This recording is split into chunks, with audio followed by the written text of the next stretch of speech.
Je remercie Asma parce que effectivement, ça a été un petit peu compliqué aujourd'hui par les grèves des trains et donc il était délicat de prévoir donc un trajet.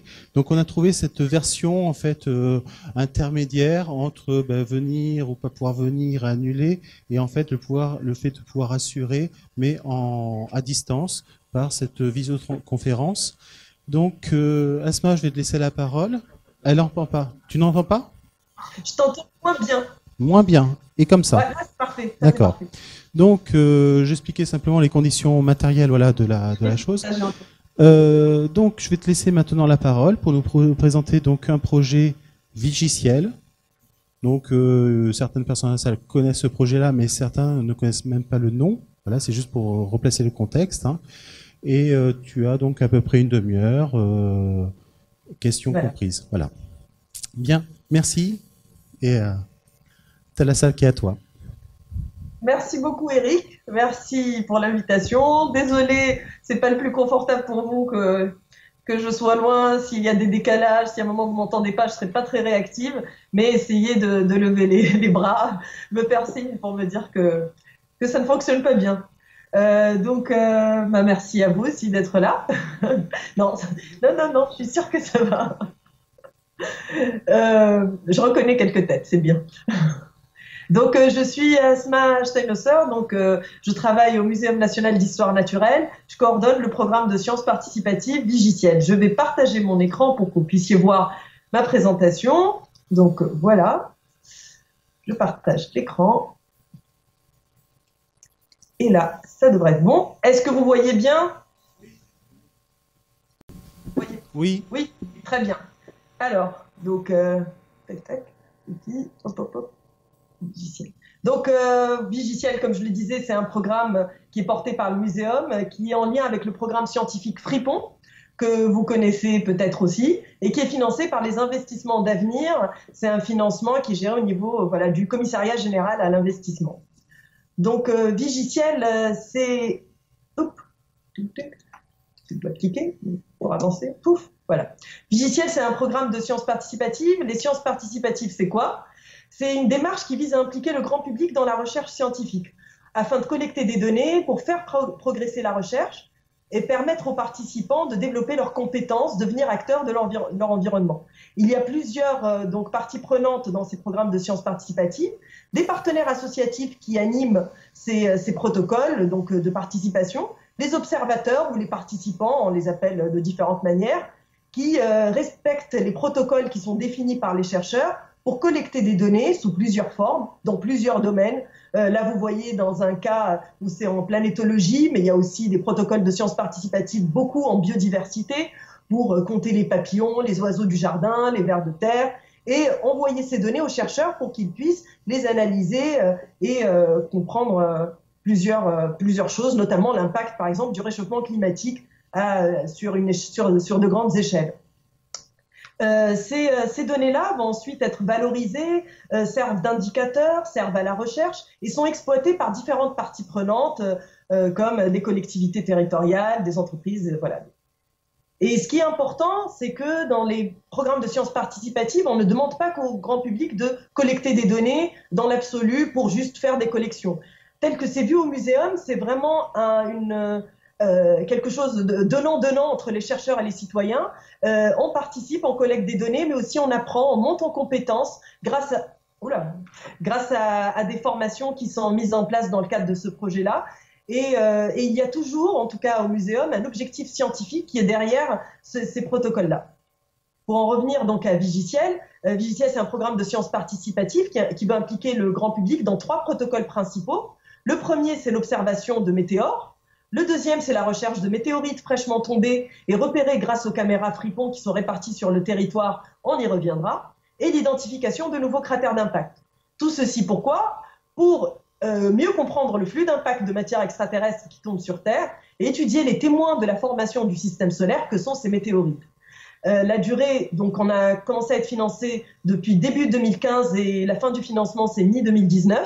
Et l'équipe qui travaille sur ce projet, c'est moi donc à temps complet au muséum et plusieurs chercheurs qui dédient une partie de leur temps au projet, à la fois au muséum, à l'Observatoire de Paris, à l'Université Paris-Saclay, à Marseille et dans d'autres structures. Donc Vigiciel s'appuie sur le réseau Fripon. Là, vous voyez la carte des caméras Fripon qui sont réparties sur le territoire, et pas que les caméras d'ailleurs. Les points rouges, c'est les récepteurs radio.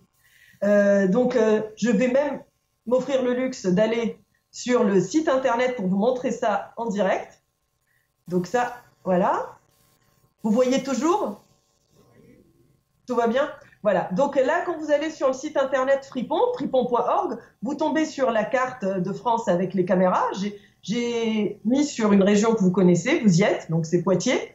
Bon, il y a un petit picto noir juste parce que la caméra est là, l'ordinateur est là, mais c'est pas encore bien connecté, mais ça le sera bientôt.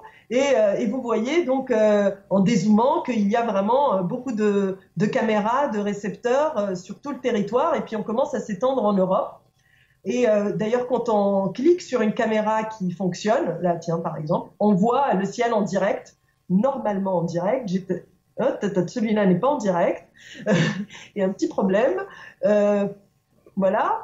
Mais en général, quand on clique, c'est des caméras en direct. C'est des images JPEG qui sont rafraîchies chaque 10 minutes. Donc je reviens à la présentation.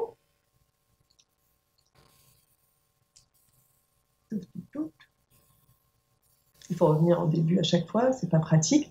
Et donc voilà les caméras Fripon, elles ressemblent à ça. Je vous laisse lire les caractéristiques pour les connaisseurs. Hein.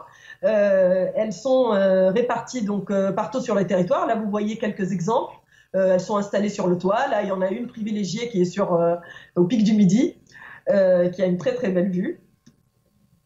Et comment ça se passe? Donc ces caméras observent le ciel en continu, et lorsqu'il y a un bolide qui passe au-dessus du territoire, elles sont détectées par un programme qui s'appelle Friture, qui est sur GitHub pour les connaisseurs aussi. C'est un programme en libre accès. Et ces caméras-là, il y a une multiple détection, il y a une alerte. Nous, donc, on voit qu'il y a eu un gros bolide qui a été aperçu par plusieurs caméras. Et il y a des calculs de trajectoire qui sont faits plus ou moins automatiquement. Pour l'instant, c'est encore des programmes en construction. Donc ça commence maintenant à se faire de manière automatique, mais on n'est pas encore à la vitesse de croisière. Et voilà le type d'image qu'on a quand on regarde quand on veut communiquer sur le phénomène qui vient d'être détecté. Voilà, c'est le type d'image qu'on voit. Et concernant les calculs, comment ça se passe en fait, enfin concernant le phénomène, la chute, en fait, le météoroïde, il entre à grande vitesse dans l'atmosphère, il est violemment comprimé à l'avant, l'air s'ionise et engendre un plasma qui est très lumineux. C'est ça le météore ou bolide qu'on voit et que le grand public, enfin que tous les témoins voient. Et il peut se fragmenter à plusieurs reprises. Les débris, les petits, sont fortement ralentis et les plus gros, ils continuent leur course. À un moment, on ne voit plus ce bolide, on ne voit plus parce que la vitesse diminue et on parle de dark flight ou de vol sombre. Et notamment là pour ceux qui font les calculs de trajectoire à l'Observatoire de Paris, il y a d'autres informations qui sont à prendre en compte pour faire les calculs. C'est notamment le vent ce jour-là, à ce moment-là, qui peut dévier les fragments. Les météorites se dispersent selon une ellipse de chute. Là, vous voyez une ellipse de chute qui a été reconstituée, mais sur une plus petite échelle. C'est une trouvaille qui a été faite au Niger, donc une ellipse de chute sur 30 km, où on voit des fragments qui se dispersent. Et là, vous voyez plus récemment le bolide de Tcheliabinsk, donc le grosse météorite de Tcheliabinsk qui est tombé en 2013 et qui s'est dispersé sur environ 70 km. Il y a eu plusieurs fragmentations. Et au niveau du grand public, qu'est-ce qu'on voit quand il y a ces phénomènes lumineux? On voit des choses qui sont comme ça. Voilà. Peut-être que certains d'entre vous ont déjà vu des gros bolides. Levez la main, je vous vois. Ah! On voit des gens qui regardent le ciel. Et sinon, à Tcheliabinsk, ça a donné ça. Ça donnait ça. Donc, c'est des caméras embarquées qui sont sur beaucoup de voitures en Russie. Voilà, vous voyez, ça a été très, très lumineux. Et pour ceux qui étaient à l'intérieur de bâtiments et qui n'étaient pas au courant, ils ont parfois eu des surprises parce qu'il y a une onde de choc, en fait. C'est celle-là qui fait le plus de dégâts. Voilà, c'est des gens qui n'étaient pas forcément très au courant qu'il y avait ce gros bolide. Et là, vous voyez les verres qui sont soufflés avec les débris de verre qui se sont dispersés, et la dame qui a l'air un peu atterrée en se disant par où je vais commencer pour nettoyer tout ça, j'imagine. Voilà. Vous avez réussi à voir la vidéo? Oui. Oui, on a vu la vidéo. Très bien. Je passe pour la suite. Et donc, ce phénomène-là, il fascine autant qu'il effraie. Moi, je regarde sur les réseaux sociaux à chaque fois qu'il y a une détection de gros bolides. Et Eric aussi regarde avec moi. Et on voit que ça suscite beaucoup de réactions. Là, vous voyez quelqu'un. En général, les gens, quand ils voient quelque chose comme ça, ils veulent déposer cette information quelque part. Ils veulent dire à quelqu'un qu'ils ont vu quelque chose de merveilleux dans le ciel. Ou alors quelque chose qui fait très peur. Là, vous voyez, j'ai vu une étoile filante tellement grosse, ça fait trop peur. On aurait dit une météorite avec des mots divers et variés pour caractériser ça. Souvent, les gens appellent ça soit grosse étoile filante, soit météorite. Sachant que météorite, en fait, c'est vraiment l'objet au sol, c'est le caillou. Dans le ciel, on n'appelle pas ça météorite, c'est pas à vous que je vais l'apprendre. Et certains sont vraiment fascinés par ce phénomène, trouvent ça magnifique. Et voilà, c'est vraiment un phénomène qui suscite à la fois de la peur, de la fascination. Et nous, ce qu'on veut faire, c'est transformer tout ça en participation pour faire en sorte de mieux contraindre un peu la zone de chute, faire en sorte que les gens connaissent mieux ce phénomène et replacer les météorites comme objet de science, non pas un objet marchand, mais vraiment un objet qui est très intéressant à étudier, qu'on veut étudier et partager avec le plus grand nombre. Et pour ça, qu'est-ce qu'on fait? On invite les gens à déposer leur témoignage sur un formulaire qui a été mis en place par l'American Meteor Society et qui est disponible en plusieurs langues. On a mis une version sur le site Vigiciel. Je vais aussi m'aventurer sur le site Vigiciel pour vous montrer ça en direct. Donc voici le site Vigiciel, vigiciel.org. C'est un site, c'est une V1 qui est principalement éditoriale, mais on peut avoir accès à ce formulaire. On met de temps en temps quelques articles d'actualité, il y a la liste de nos partenaires. Et quand on clique sur participer, et j'ai vu une grosse étoile filante, on tombe sur ce formulaire-là, qui est en 12 étapes, et qui nous dit de ne pas signaler, par exemple, des phénomènes de plus de 30 secondes. Ça risque de ne pas être des bouts d'astéroïdes, mais autre chose.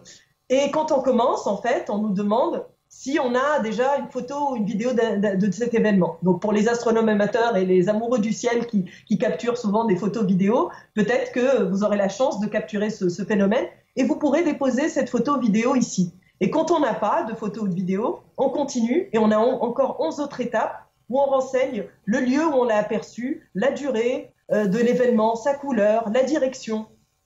Et donc ces informations-là sont ensuite exploitées pour pouvoir mieux caractériser cet objet et mieux calculer sa zone de chute. Donc, je reviens à mon diaporama.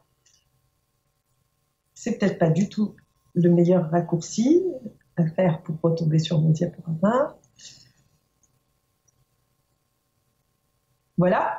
Et c'est ce qu'on a fait justement pour le bolide qu'on appelle le bolide alsacien, qui est passé le 14 novembre 2017 dernier.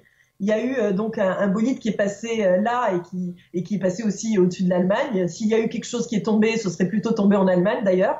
Et on a invité tout le monde à déposer les témoignages sur les réseaux sociaux. Eric m'a aidé à diffuser l'information. Et on a eu plus de 1000 personnes qui ont témoigné via le formulaire. Et c'était vraiment le record absolu de l'utilisation de ce formulaire qui existe en plusieurs langues. Donc notre correspondant de l'American Meteor Society nous a dit que c'était le record absolu. Et on est très content parce qu'on a vraiment pu transformer tous ces témoignages en réelle participation et pour mieux comprendre, mieux connaître un peu cet objet. Et on voit quand on navigue un peu sur cette page de ce formulaire qui en fait donne accès à une base de données de tous les événements, on voit les photos vidéos amateurs qui sont là. Vous voyez là un amateur qui vraiment été placé au bon endroit au bon moment, hein, qui a capturé quelque chose de magnifique. Et donc voilà, c'est ce qu'on continue de faire aujourd'hui. Ce formulaire est en ligne et on veut faire en sorte de donner ce réflexe pour que chaque témoin puisse déposer son observation. Et on veut ensuite aussi rechercher des météorites sur le terrain. Et pourquoi rechercher des météorites? Enfin, comment ça se passe? Et là, vous voyez les météorites qui ont été retrouvées sur le territoire dans l'histoire, en France. Donc, vous en voyez un peu partout. Il y en a à côté de Poitiers, là, quelques-unes. Et ce qu'on constate, c'est qu'on en trouvait beaucoup plus au 19e siècle par rapport au 20e siècle. Et donc, il y a plusieurs explications. notamment l'urbanisme. Il y a beaucoup plus, voilà, il y a beaucoup plus d'habitations. C'est plus, la France, c'est pas un désert, hein, c'est plus compliqué à trouver. Mais aussi, on pense que les gens regardent moins le ciel et regardent moins par terre, connaissent moins ces objets, connaissent moins leurs valeurs scientifiques. Et donc, on les retrouve moins et on a envie de restaurer ça. Et trouver au moins une météorite par an, alors que maintenant, on en est plutôt à une météorite chaque 10 ans, grâce au projet. Donc, voilà. Et notamment, il y a eu 2 recherches-tests. On est dans une phase de test pour la recherche de météorites. Le temps que les calculs de trajectoire soient vraiment bien aboutis, le temps qu'on comprenne comment s'organiser sur place, parce qu'il y a quand même plusieurs problématiques à prendre en compte, à la fois la législation qui est autour de ces météorites, l'organisation pour ne pas piétiner, par exemple, des champs d'agriculteurs qui vont nous regarder d'un mauvais œil. Voilà, mettre en place tout ça, on fait des tests pour les premières chutes de météorites. Et on est allé à Rouen pour chercher notre première météorite l'année dernière. Et c'est une météorite qui a été capturée par des amateurs. Là, vous voyez quelqu'un qui a encore été placé au bon endroit avec son appareil photo bien positionné. Et puis, ça a été enregistré par les récepteurs radio et puis par les caméras Fripon. Donc, plusieurs caméras Fripon. On a reconstitué la trajectoire, on y est allé. Et on a distribué ce tract que vous voyez là au milieu. Auprès des habitants. On s'est mis en contact avec le club local, le club d'astronomie Jupiter rouennais, et on a laissé le contact donc de ce club d'astronomie avec notre relais local qui est très sensibilisé sur la problématique. Et puis on a parlé avec des journalistes, on a fait des conférences sur place pour sensibiliser les habitants sur ce phénomène et en leur disant que la recherche peut prendre peut-être des années, peut-être qu'on trouvera rien parce que on y est allé des mois après parce qu'on n'était pas tout à fait prêt, que les calculs n'étaient pas tout à fait prêts. Mais voilà, il y a eu peut-être des météorites, sûrement. Et ça appartient un peu à l'histoire de cette région et c'est une histoire qui se transmet. Ils regardent autour, ils regardent différemment les cailloux depuis, je pense. Et c'est un des succès de ce projet, de faire en sorte que les gens regardent différemment le ciel et le sol après ces chutes-là. Il y a eu encore aussi une recherche de météorites, vers Chambord. Donc voilà. Vers Chambord. Donc, les gens de la Société astronomique de Touraine ont participé. Jean-Louis peut en parler. Donc, notamment grâce à des détecteurs de métaux, on fait aujourd'hui un partenariat avec la FLUDEM, qui est la Fédération nationale des détecteurs de métaux. On pense que toutes les météorites, une grande majorité des météorites, une grande partie, ne peuvent pas du tout être retrouvées par les détecteurs de métaux, mais certaines peuvent l'être. Et aujourd'hui, comme de toute façon, on est dans une phase de test, on est en train de voir si ces détecteurs peuvent nous aider à retrouver des météorites, notamment dans des zones où il y a eu du feuillage ou où on n'arriverait pas à les voir à l'œil nu, notamment si on y va quelques mois après la chute.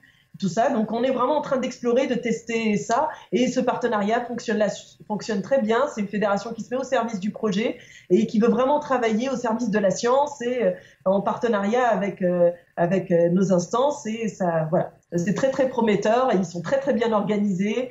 Et voilà. Et donc, aujourd'hui, j'essaye de voir le temps. Eric, est-ce que ça va encore? J'ai combien de temps? Oui, tu as le temps. Tu as le temps. Vas-y, continue. Voilà. Pour cette phase de test, si je reste comme ça vous dérange? Vous voyez bien ou vous voulez que je mette en grand écran? C'est parfait. C'est parfait, voilà. Et donc, pour cette phase de test pour la recherche de météorites, on est en train d'apprendre des premières expériences. Donc, voilà le protocole qu'on est petit à petit en train de mettre en place. On s'est dit que maintenant, dès qu'il y a une chute de météorites confirmée par le réseau Fripon, on étudie la zone, on regarde la carte, on contacte un relais proche. Vous avez vu qu'avec tous les points des caméras, des relais qui sont... qui ont des caméras Fripon et puis les autres relais Vigiciel, on a vraiment un maillage qui est très fin et on arrive à toujours trouver un club d'astronomie, un CCSTI, un planétarium ou voilà, plusieurs clubs de sciences qui peuvent être intéressés par relayer, mobiliser autour d'eux.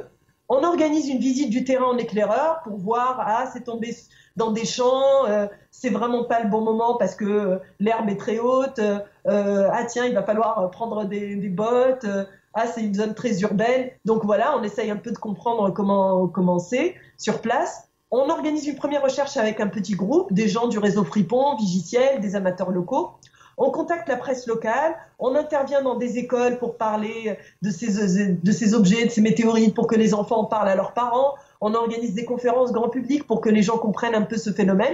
Et on résout les problèmes au fur et à mesure. Quand on se rend compte qu'il y a un terrain privé, on va consulter les cadastres, on essaye de contacter les propriétaires, leur faire signer parfois des autorisations pour prospecter sur leur terrain, notamment quand on utilise des détecteurs. On identifie les bonnes et mauvaises pratiques, on est dans une phase de test et on fait beaucoup de bêtises. Donc on essaye de voir quelles sont les bonnes et mauvaises pratiques. On informe les groupes suivants de chercheurs parce qu'aujourd'hui, on pense de plus en plus que cette recherche se fera en plusieurs étapes. On cherche et puis ensuite on dit aux gens qu'on est allé dans ces endroits-là et à eux de faire la suite, d'aller dans d'autres endroits et de continuer et de se transmettre un peu les informations. Et c'est vraiment... Et ça se passe très bien, ça nous permet de faire de très belles rencontres, de parler du projet et on continue d'échanger sur la durée avec les clubs locaux justement qui coordonnent ça. Un troisième, c'est la photo de la dernière recherche de météorites qui s'est passée vers Chambord en mars 2018. Vous voyez comment c'était très très bien organisé. Il y avait vraiment des zones délimitées pour chercher de manière très très méthodique. Ensuite, je vais vous parler du troisième protocole qu'on veut mettre en place dans le cadre de Vigiciel. C'est la recherche de nouveaux cratères d'impact. Ça, c'est la carte des cratères d'impact qui sont identifiés sur Terre.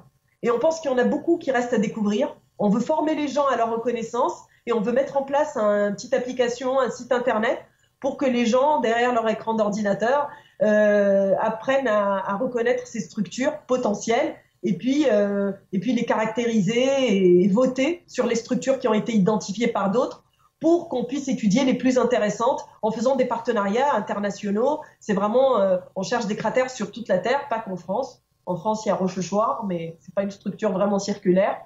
Voilà. Donc, ça ressemble à ça. Ça, c'est pas tous des cratères d'impact, loin de là. Je pourrais même pas vous dire lesquels c'est. C'est Sylvain Boulet qui pourrait vous répondre mieux que moi. Voilà. Donc, on veut mettre en place ce Vigicratère, donc une sous-partie de Vigiciel. Et on n'est pas dans tous les protocoles dont je vous ai parlé au même niveau d'avancement. Je vous récapitule ça ici. En fait, vous voyez que pour le protocole météorite, cratère d'impact, on n'est pas au même niveau d'avancement. Certains sont ouverts, comme le témoignage pour les bolides. D'autres sont en test, comme les météorites et cratères d'impact qui sont en construction. Et pour ça, on travaille avec nos relais à différents niveaux. Les relais que je vous ai, montrés tout à l'heure. Donc, voilà. Donc, les relais fripons et les relais vigiciels qui sont, contrairement aux relais fripons, qui ne sont pas tous des structures qui accueillent du public. Les relais vigiciels, c'est aussi des gens, dans la plupart des cas, qui ont des caméras fripons et qui sont des clubs d'astronomie, des planétariums et qui gèrent vraiment au niveau local le déploiement du projet, la formation, la recherche de météorites. Et ce serait peut-être bientôt CSTI à Poitiers. On en parlera avec Eric. Donc voilà.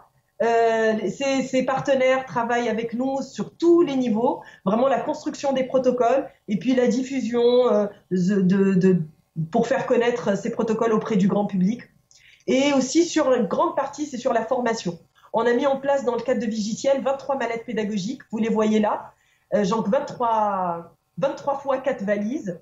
Et on est resté sur l'ancien découpage régional. Et en fait, chaque ancienne région a une valise, a un lot de 4 valises qui sont composées donc où il y a des vraies fausses météorites, des tranches de météorites, des lames de météorites, de roches d'impact, un livre qui a été rédigé par des scientifiques du projet, un macroscope qui permet de regarder les lames minces de météorites avec des filtres polarisants, du matériel pour mesurer la densité des météorites, le magnétisme, des cartes de jeu pour connaître des vraies fausses météorites. Ces mallettes-là sont mises à disposition de nos relais et on organise des formations de formateurs et d'animateurs pour qu'ils puissent, dans les différentes régions, dispenser ces formations, former des cueilleurs de météorites, des gens qui seront facilement mobilisables sur le terrain et qui sauront reconnaître une vraie météorite d'une fausse. Et donc, qui rendront la recherche beaucoup plus efficace et qui, le jour où il y aura un vigicratère, pourront reconnaître facilement des structures d'impact en tout cas pour en discriminer avec les structures qui ne sont pas des structures d'impact. Et voilà, je vais aller plus vite pour que vous ayez le temps de poser des questions. On a un site web vigiciel.org. On a mis en place aussi deux expos panneaux de 14 panneaux chacune, je crois, Météorite et Impact, avec nos partenaires qui sont disponibles, qui peuvent être réimprimés, qui peuvent être empruntés, prêtés pour une somme modique ou gratuitement. Donc pour les structures qui veulent les avoir, donc voilà, elles sont avec une petite espace enfant en bas. Et donc Eric ou les intéressés peuvent me contacter. Eric a mon mail, n'hésitez pas si vous avez des questions, si vous n'avez pas eu le temps de les poser aujourd'hui. Je suis aussi sur Twitter pour ceux qui sont sur Twitter, mais sinon vraiment mon mail, Eric se fera un plaisir de vous le transmettre. Et voilà, vous êtes donc les bienvenus dans le projet. C'est une communauté qui se construit à la fois au niveau du grand public, mais aussi des structures qui veulent intégrer ce projet. On est vraiment en phase de construction. Il y a des choses qui fonctionnent, des choses pas encore, des choses en test. Et puis voilà, en toute transparence, dans un esprit de partage, on essaye de développer ce programme de sciences participatives. Et puis bienvenue à tous et merci de m'avoir écouté.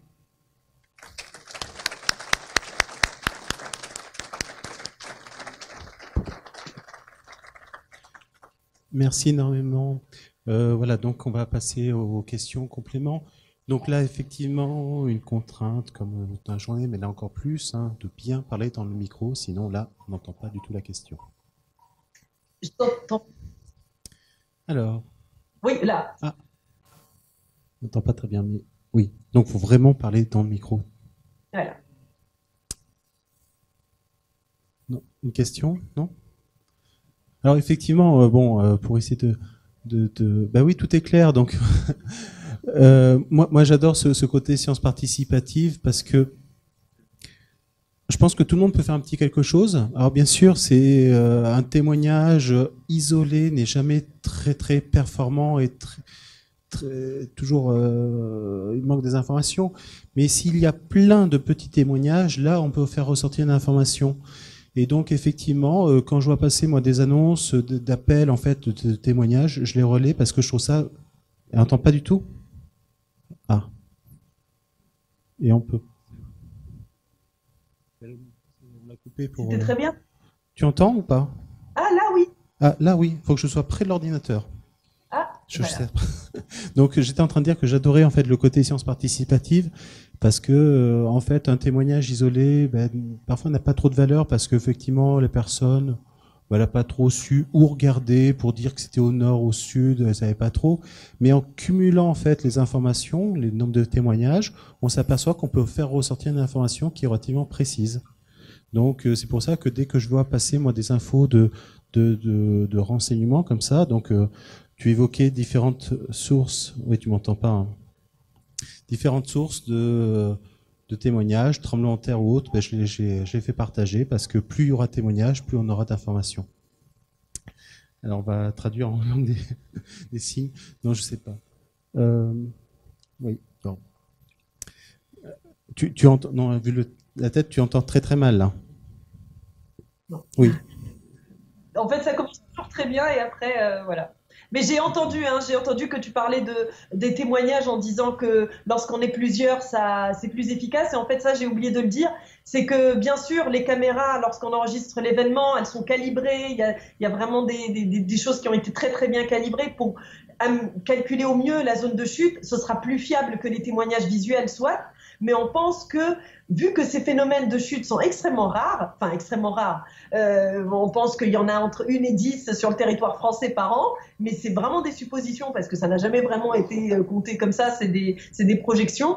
On veut rater aucun événement intéressant. Et donc, on travaille sur plusieurs niveaux. On fait en sorte que les caméras professionnelles, fripons, fonctionnent et soient au meilleur de leur forme, qu'il y ait des amateurs, qu'il y ait des caméras, des appareils photo pour enregistrer ça, pour nous envoyer les informations lorsqu'il y a un gros phénomène pour qu'on puisse peut-être exploiter leurs images. Et puis, les témoignages visuels aussi qui peuvent donner des informations complémentaires aux caméras. Donc, on travaille vraiment sur les 3 niveaux complémentaires. Merci beaucoup. Merci vraiment bien. Merci à vous tous. Et puis, au plaisir. Je ne manquerai pas. Bravo encore. Bien. Donc, J'éteins. merci. Donc maintenant, on va faire la vraie pause. Donc effectivement, tout à l'heure, c'était une mini pause voilà, qui n'était pas trop prévue. Donc j'ai demandé qu'on laisse les consommations, donc le café et autres, voilà, qui étaient là. Cette pause-là, pour moi, elle est importante parce que je vais préparer donc la salle du planétarium pour vous accueillir. Je voudrais aussi qu'on prenne un petit temps durant cette pause, donc histoire d'aller dehors. N'hésitez pas à aller voir donc observatoire qui propose des observations solaires et on profitera de ce temps-là pour faire une photo souvenir. Après, je sais, tout le monde sera peut-être pas sur la photo, mais bon, c'est très dur de caler une photo toute une journée. Donc voilà, au moins une photo souvenir.